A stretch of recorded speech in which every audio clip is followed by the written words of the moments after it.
Today marks 1 year since Irvo Otieno died at the hands of Henrico Sheriff's deputies and Central State employees at the psychiatric hospital in Dinwiddie County. Otieno had been handcuffed and pinned to the floor for about 11 minutes by 7 deputies and 3 hospital employees. His death ruled homicide by asphyxiation.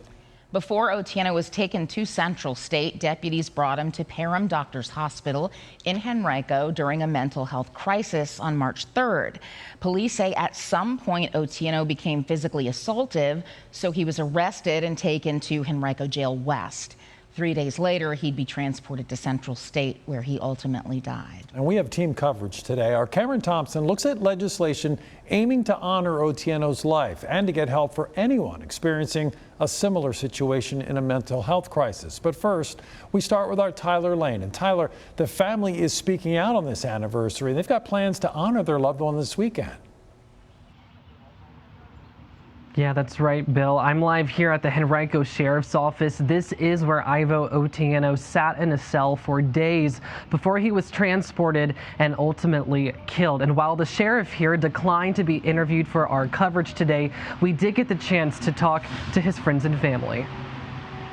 Not a single day passes without me thinking about Irvo. 1 year after Irvo Otieno died on the floor of a psychiatric hospital, his mother, Caroline Ouko, is still left with an excruciating question. I remain asking myself every day, seeking for answers every day, why my son was not taken care of and ended up dead. It was a spanning set of systems that Ouko says failed her son, who just needed mental health help. From investigators finding that HCA Henrico Doctors Hospital failed to stabilize Otieno's crisis, to Henrico police removing Otieno from a psychiatric unit and taking him to jail where he sat for days, to Henrico deputies and a medical worker being charged with murder after video shows them pressing down on Otieno's body at Central State Hospital. My son's murder was like a movie. They can play it and they can successfully see how everything happened.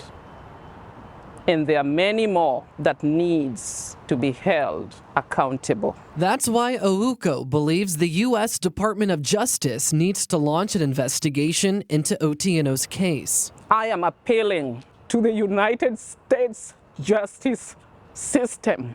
I'm appealing, please. I'm appealing. If you need to step in, if there was a time in a case where you'd step in to check what happened to my son, this is the time. And on this anniversary, his family and friends don't want the public to just be reminded of how he died, but how he touched others when he was alive. Brother Bo was very passionate about making sure people were treated right. Alan Charles Chipman, who helped produce songs with Otieno, hopes his art will live on. He wanted to impact the world in his own way, and he wanted to make music. Irvo was kind.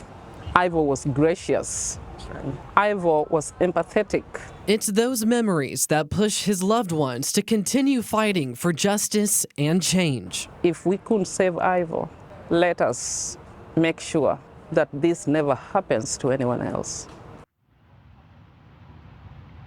And coming up all new at 6 o'clock, I'll tell you about the plans that his family has to honor Otieno's life in the coming days. Now, speaking of fighting and pushing for change, Otieno's death has also sparked some possible legislative changes. And my colleague Cameron Thompson is live to go in depth on that part of our coverage today. Cameron.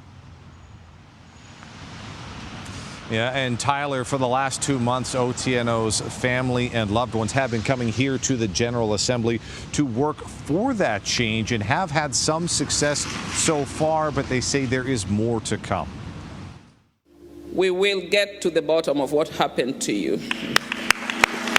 Promises made. Ayes 40, no 0. Ayes 40, no 0. The bill's in the block pass. And promises kept. That is the fire under my belly. That's right. I cannot stay home and be comfortable. Caroline Ouko reflects on the work accomplished in the 1 year since the death of her son, Irvo Otieno, which she admits has been tough at times. But when I think about the promise that I made to my son, that is the least I could do. Among that work, coming to the Virginia state capitol, pushing for laws that she says could have helped her son. I do that because I do not want another young man or woman or anyone in that same situation. Come to order. Chief among them, a bill carrying her son's name, Irvo's Law, that was championed by Republican Governor Glenn Youngkin. Please know how deeply sorry we are for your loss. The system failed you. The system failed Irvo, and we are going to work together to fix it.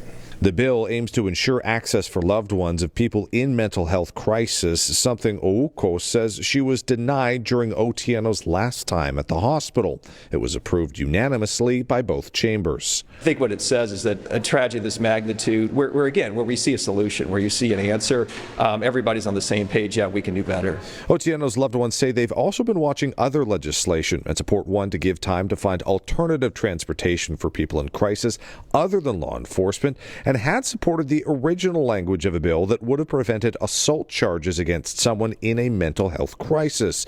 It's since been amended to provide legal protections in court, which the bill's sponsor says makes it stronger. We're working to make sure that we have the right level of proof and the right items that a family or an individual can bring forward for the judge to consider. We're thankful that the bill still will protect them when they make it to their court case, but so many people do not make it to their court case, and so we're looking to carry that in its original wording next year. They're also working with officials in Henrico County to fully implement the Marcus Alert System. County officials say they'll release more details on this next week, but add they have submitted their plan to do so to the state for approval. And it looks like there's the winds are moving in our favor. All told, the family says they will continue to advocate for mental health reform in Virginia, and this is just the foundation. We will continue to build that coalition to bring that new system and that new process to bear in honor of Brotherville.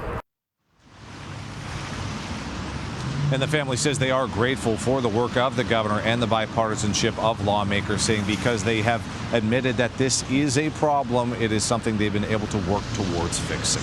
At the state capitol, Cameron Thompson, CBS 6 News. Thank you so much, Cam. In the last few months, Parham Doctors Hospital has implemented several changes required by the Virginia Department of Health following Otieno's death.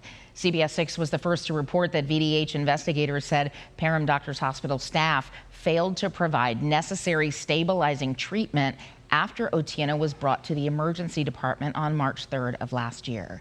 In a corrective action plan submitted in December, HCA disagreed, saying they felt their staff did provide stabilizing treatment, but were interrupted by the intervention of Henrico police. Under the plan, hospital staff is required to clearly communicate to police when removing a patient is against medical advice.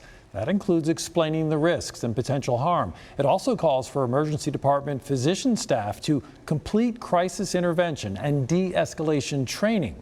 We were also told that Parham Doctors Hospital leadership would request a meeting with Henrico Police about this process. This week, we reached out to the Henrico County Sheriff's Office about any changes to policy following Otieno's death. We were told Sheriff Alyssa Gregory will not be making any statements until the case is resolved. We're also awaiting an update from Henrico Police.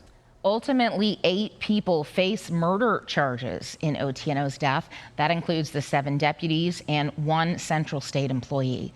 Coming up at 6, when trials for the accused will get underway, and the settlement already reached between Otieno's family, the state, and Henrico County.